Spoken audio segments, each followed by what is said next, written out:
sur les antennes de Wolf TV. C'est parti pour cette édition. Voici les titres de ce mercredi 2 mars 2016. Le Front social en ébullition au Sénégal. Au moment où le débat sur le référendum fait bouger les acteurs politiques, le SAES, le SAEMS-CUSEMS et le Grand Cadre observent une grève totale ce mercredi, suivie d'une grève, d'une marche à l'UCAD. Les travailleurs du SIDGIS sont aussi en mouvement d'humeur depuis hier pour 48 heures. Les inspecteurs de l'éducation sont aussi montés au créneau. Ils exigent le respect du protocole d'accord signé avec l'État depuis 2014 et fustigent par ailleurs les lenteurs notées dans les reclassements et les disparités dans les indemnités. C'est parti pour lancer l'assaut du 20 mars. Le Front du Non compte déployer 130 000 volontaires sur le terrain pour sécuriser les 13 000 bureaux de vote le jour du référendum. À suivre dans la première partie de ce journal, quelques notes de sport. Bonjour et bienvenue à toutes et à tous.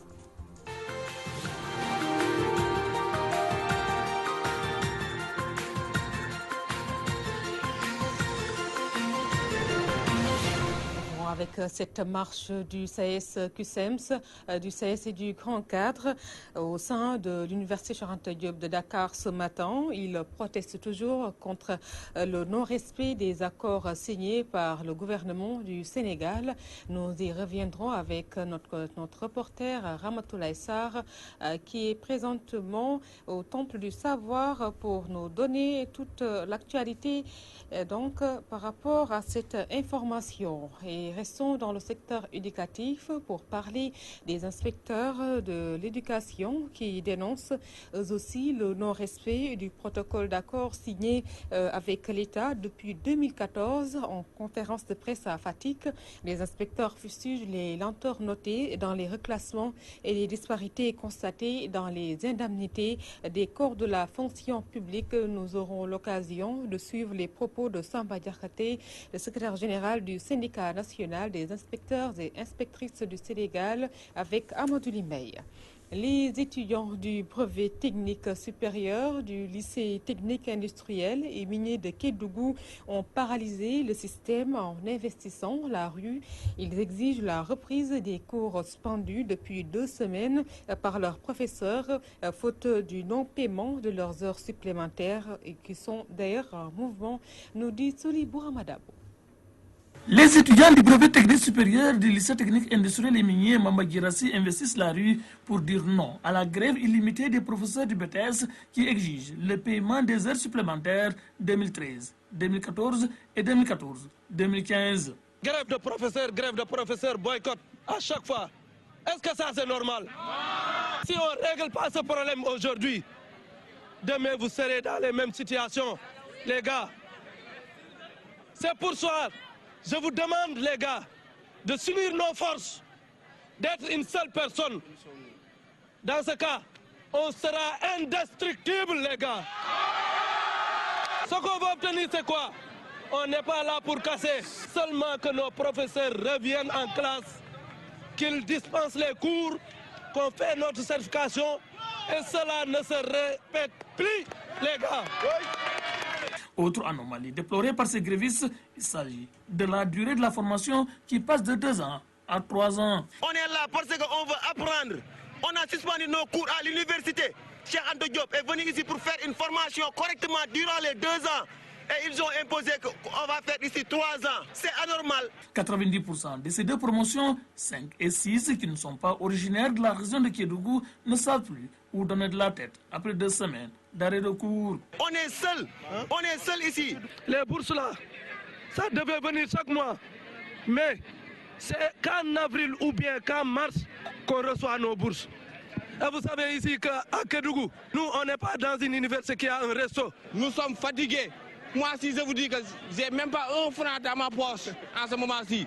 Les grévistes décrètent 24 heures renouvelables au cas où ils n'auront pas gain de cause. S'ils ne réagissent pas, on va paralyser Kédougou total. Nous décrétons 24 heures renouvelables. Kédougou Souli Bouramadabou pour la radio-télévision Walfadjri.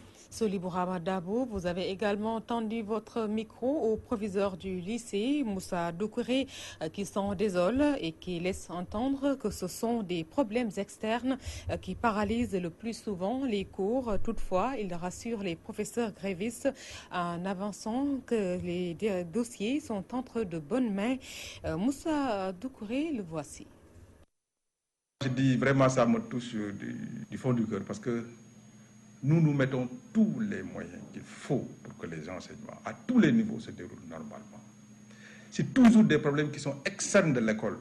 Si c'était des problèmes qui émanaient du lycée, d'accord, mais ce sont des problèmes administratifs. Je pense qu'il faut vraiment que nous tous, au niveau des autorités, au niveau de l'administration centrale, nous actions à éviter, je le répète, je l'ai toujours dit, à éviter surtout ce problème de paiement des heures supplémentaires. Je fais des rencontres régulières avec les enseignants, surtout pour des problèmes comme ça. Je les informe régulièrement. Même hier, nous avons tenu une rencontre avec leurs représentants pour les informer de la situation, de l'état d'avancement de ces dossiers. Pour rappel, pour vous dire que les heures de 2014-2015, il ne reste que le paiement. C'est un dossier qui est au niveau du ministère des Finances. 2013-2014, c'est seulement là où il y a un petit problème. Et je pense que c'est en train d'être fait. Je viens de raccrocher avec l'IA et le directeur de la formation professionnelle. Les BTS approchent pas les compétences, ça se déroule maintenant dans tous les lycées. Mais notre particularité, c'est la réalisation de projets intégrateurs. Il faut faire l'étude, il faut qu'une commission effectue la vérification, les contrôles, la validité. Et ensuite, on passe à la réalisation. Ça nous prend du temps.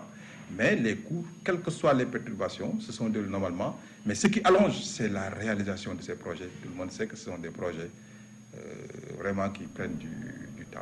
C'est normal, ça a été toujours comme ça. Peut-être nous travaillons pour résorber ce gap-là, mais ça pose problème avec ces perturbations. À l'instar des centrales syndicales, le Sudjust a décrété 48 heures de grève. Ces travailleurs de la justice n'écartent pas l'idée de généraliser le mouvement d'humeur si l'État ne consent pas à leur restituer leurs droits et de mettre face à leur dessein de supprimer des heures supplémentaires. Par ailleurs, ils ont pointé du doigt le ministre des Finances comme étant leur principale douleur dans ce reportage de Ramatoulaye Sarr. Une grève de 48 heures sur tout le territoire national. C'est le mot d'ordre décrété par le Sudjust qui dit mener ainsi un combat pour la dignité face à ces droits bafoués par l'État du Sénégal. Pire, de faire noter ces travailleurs de la justice, certains de leurs collègues n'ont pas perçu leur salaire de ce mois-ci. Le dessein du gouvernement du Sénégal de supprimer, j'allais même dire de néantiser, de sublimer les maigres heures supplémentaires des fonctionnaires est un secret de polichinelle. Nous avons la perception d'être des misérables de la fonction publique. Aujourd'hui, qu'est-ce qui s'est passé? En cette fin du mois, les travailleurs de l'administration en général se sont retrouvés avec des soldes dérisoires, des soldes négatifs dans leur compte bancaire, du fait qu'une frange importante de leur salaire a été défalquée par le ministère de l'économie et des finances, sous prétexte qu'il y a des heures de nuit qui sont indûment réclamées dans les heures supplémentaires, ce qui est archi faux. Je voudrais seulement vous dire que les heures supplémentaires ont été allouées à beaucoup de fonctionnaires par l'ancien régime pour pallier l'indécence des salaires, parce qu'à l'époque, les salaires tournaient autour de 100 000, 150 000. Donc c'est un forfait qui ne rétribue pas en réalité l'effort consenti par les fonctionnaires en général et plus particulièrement par les travailleurs de la justice. Nous exigeons le paiement des heures supplémentaires dans les meilleurs délais, sans quoi nous allons continuer notre mouvement de grève et nous sommes résolus à le mener jusqu'à la satisfaction de nos revendications. Ces travailleurs qui disent baigner dans une précarité de plus en plus exacerbée par la faute du ministre des Finances invitent le président Macky Sall à rappeler à l'ordre ce dernier. Tout ce qui nous arrive actuellement, non pas dans la justice, mais tous les mouvements de grève que nous voyons ont pour soubassement une mauvaise politique du ministre de l'économie et des Finances. Parce que des travailleurs, parce que quand même, il faudrait qu'au Sénégal, on en arrive à ce que le travailleur soit rétribué à la sueur de son front. Il est grand temps pour sonner la fin, que les tricheurs arrêtent de réussir au détriment de ceux qui travaillent. C'est cela la justice sociale. C'est ce que nous voulons. Nous avons, bien entendu, fait preuve de beaucoup de responsabilité. Nous contribuons à la recherche de solutions. Et la chancellerie pourra vous le dire. Mais quand, comme on dit en Wolof, vous fouquez des gaz, fouquez du choule, eh bien, on va se fatiguer, mais on n'a rien. De haut mur, le FYDJUST compte, souligne-t-il, s'allier aux besoins avec les syndicats des autres secteurs pour taper du poing sur la table. Ramatoulaye Sarr, abordons la politique dans ce journal avec Youssou Touré qui rend le tablier et revient sur sa décision en un jour seulement. Dans l'après-midi d'hier, le secrétaire d'État à l'alphabétisation avait annoncé sa démission avant même de revenir sur sa décision suite à une médiation entreprise par la première dame, Marième Faye Sall, et le président du groupe parlementaire, Moustapha Diakhaté. Voici Youssou Touré, il est au micro de Théodore Semedo. Quelque part une incompréhension, parce que vous n'êtes pas sans savoir que depuis quelque temps, il y a une campagne d'intoxication qui est menée au niveau des médias pour salir ma réputation. Et qui connaît Youssou Touré, c'est que Youssou Touré n'est pas attaché à l'argent. J'ai toujours été digne dans n'importe quelle sorte d'épreuve. Donc, de ce point de vue, j'avais estimé effectivement qu'il y a problème dans les relations entre la hiérarchie et moi-même. Mais évidemment, comme vous le savez, je crois que c'était un malentendu. On trouvait un terrain d'entente. C'est un quiproquo. Je présente mes excuses. Le président de la République, M. Macky Sall, à la première dame, une très grande dame. Wow. Je leur présente mes excuses au président du groupe parlementaire Moustapha Diakhaté, qui a toujours été constant dans ses positions, dans son combat. Les moyens sont en train d'être débloqués. On nous a renforcés. Nous avons reçu une circulaire du président de la République qui est passée par le Premier ministre, qui demande à ce que le budget soit revu à la hausse. On dit que c'est au niveau du réseau que vous avez des problèmes. Non, je n'ai aucun problème. Je n'ai aucun problème. Vous savez, il y a 2 pelés 3 tondus qui passent leur temps. Qui sont qui? Non, ce n'est pas la peine. Non, ce n'est pas la peine. Donc, il y a une certaine adversité. Nous sommes en politique, mais l'adversité quand même a des... Nous vous l'avions annoncé dès l'entame de ce journal, le Front du Non regroupant les différentes parties de l'opposition lance l'assaut du 20 mars. 30 000 volontaires seront déployés sur le terrain afin de sécuriser les 13 000 bureaux de vote. Et concernant le programme, une rencontre se tiendra au siège du Grand Parti ce jeudi. Suivons les explications du professeur Malick Ndiaye. Dès les prochaines 24 heures, nous allons commettre et mettre en mouvement 130 000 volontaires pour la sécurisation de ce vote du peuple dont nous savons d'ores et déjà qu'il est imparable en termes de rejet. Qu'on nous comprenne bien, il y aura à peu près 13 000 votes. 13 000 bureaux de vote. Eh bien, nous sommes convenus que partout, afin de sécuriser les votes de ce peuple qui envoie des messages depuis l'Italie, la France, l'Allemagne, en disant « allez-y ». Et donc, écoutons et écoutez, peuple du Sénégal, les voix de vos interprètes et nos messages. Nous ne nous laisserons pas faire. D'aucuns ont peur que le peuple soit éclairé sur des questions décisives qui ont pour nom, nous le savons, cette laïcité anti-religieuse des constitutions copiées-collées, et puis surtout le côté le plus honteux de cette décadence, à savoir cette homosexualité de M. Obama et de M. François Hollande qu'on veut nous faire passer. Et mon Dieu, oui, vous n'aimez pas la laïcité sénégalaise, eh bien, on l'a enlevée. Mais on l'a enlevé comment? En réécrivant les mêmes articles sataniques d'une autre façon dans la même constitution. Qui fera cet affront au peuple de Senghor, de Waljojo, de Djamamadou et de Serine Touba? Nous ne l'accepterons pas. Et donc, vive la République des valeurs, non à la tricherie, non à la félonie et non au parjure. Je vous remercie. Le référendum, nous en parlons toujours. Les cadres apéristes de Saint-Louis appellent à voter oui. Ils estiment que la primauté de la parole du président de la République ne peut pas être au-dessus de la charte fondamentale du pays. Leur président Oumar Dia s'est exprimé au micro de Gabriel Barbier. Il a essayé de matérialiser cette promesse en mettant une disposition dans ce projet de réforme, une disposition qui dit que la réduction du mandat de 7 à 5 ans s'applique au mandat à court. Mais malheureusement, comme vous l'avez constaté avec nous, il a buté sur le Conseil constitutionnel qui a dit de manière ferme le droit. Et donc, le Conseil constitutionnel a clairement mentionné que cette disposition du président de la République n'était ni conforme à la Constitution, ni conforme aux principes généraux du droit. Et donc, en tant qu'institution, en tant que gardien de la Constitution, et ayant prêté serment devant cette Constitution, je pense que le plus juste, c'était effectivement de se conformer à cette décision du Conseil constitutionnel.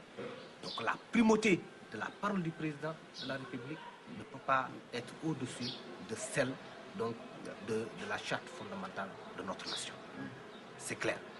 Donc aujourd'hui, nous en tout cas, cadre du département de Saint-Louis, nous soutenons ce projet de réforme et nous disons en tout cas que voter ce projet de réforme, c'est dire oui à la modernisation de notre démocratie, c'est dire oui à la réforme de nos institutions, c'est dire oui à l'état de droit, c'est également dire oui à la stabilité du mandat du président de la République.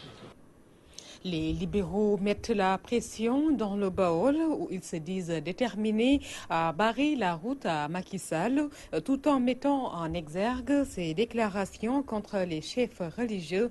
Voici le récit de Mamadou Makhtar Sarr. On me signale que ce n'est pas encore en place. Direction dans les villages de Takoum Serer, Takoum Wolof. Et les populations réclament de l'eau, de l'électricité et un poste de santé à la dimension de la démographie des deux localités.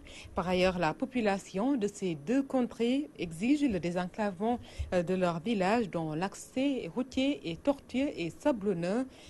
Correspondance Kiernodaf. Les populations des villages de Takoum Serer et Takoum Wolof réclament de l'eau en abondance et de l'électricité de qualité. Takoum manque principalement d'électricité. On a électrifié le village, mais c'est seulement à moitié. Donc c'est une forte demande aujourd'hui des populations. Mais on sait aussi qu'il manque de l'eau. Takoum, il manque beaucoup de choses. D'abord, dans cette école, on n'a que 3 classes. Des classes qui connaissent des sureffectifs. Vraiment, c'est 5 enfants qui s'assoivent par tablement. C'est inadmissible. Les deux Takoum réclament également l'érection d'un poste de santé à la dimension de la démographie des deux localités. C'est un village quand même qui, comme je l'ai dit au départ, qui manque de beaucoup de choses.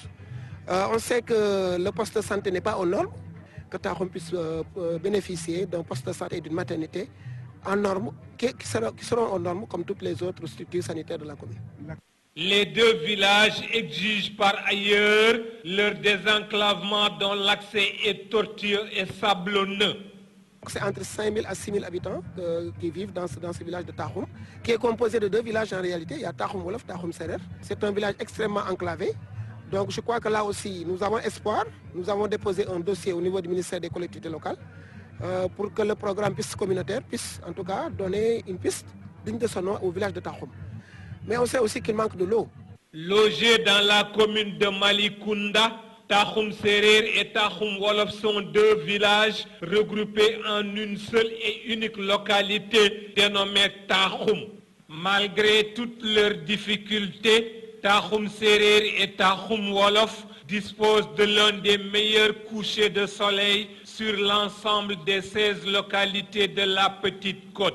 Mbourguet, radio-télévision Walfadri, Thierno Daf. Thierno Daf Thioubène, une autre localité du pays confrontée à d'énormes difficultés, parmi lesquelles figure en bonne place le manque de routes praticables. L'accès à la santé est aussi un calvaire pour les populations. Les habitants de la localité qui se trouve dans la commune de Nguentkaï interpellent les autorités pour trouver des solutions à leurs difficultés. Une correspondance de Amadou Limaï. Thioubène, dans le département de Nioro, une localité très enclavée qui manque presque de tout. Thioubène souffre d'un manque de routes. Thioubène souffre d'un manque d'hôpital. Thioubène souffre un manque de postes de santé. Même on peut parler d'eau parce que la population ne s'alimente pas à temps réel. L'électrification de ce village était une promesse. Mais jusqu'à présent, on n'a pas noté, on peut dire. Les femmes, de leur côté, ne veulent plus d'une case, mais d'un poste de santé pour prendre en charge les besoins sanitaires des populations. Nous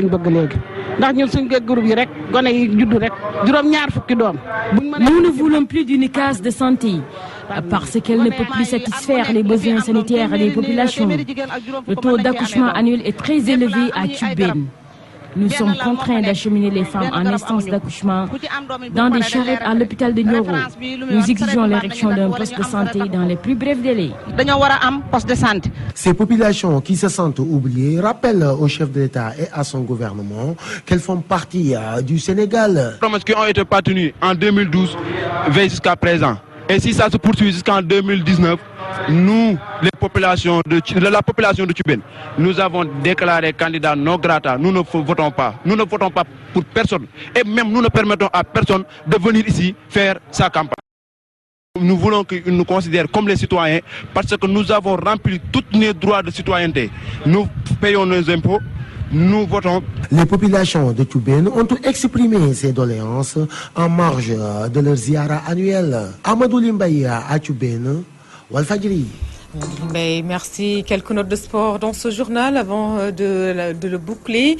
Il s'agit du Football Coupe de la Ligue. Match joué ce mardi. Asfa contre Yego.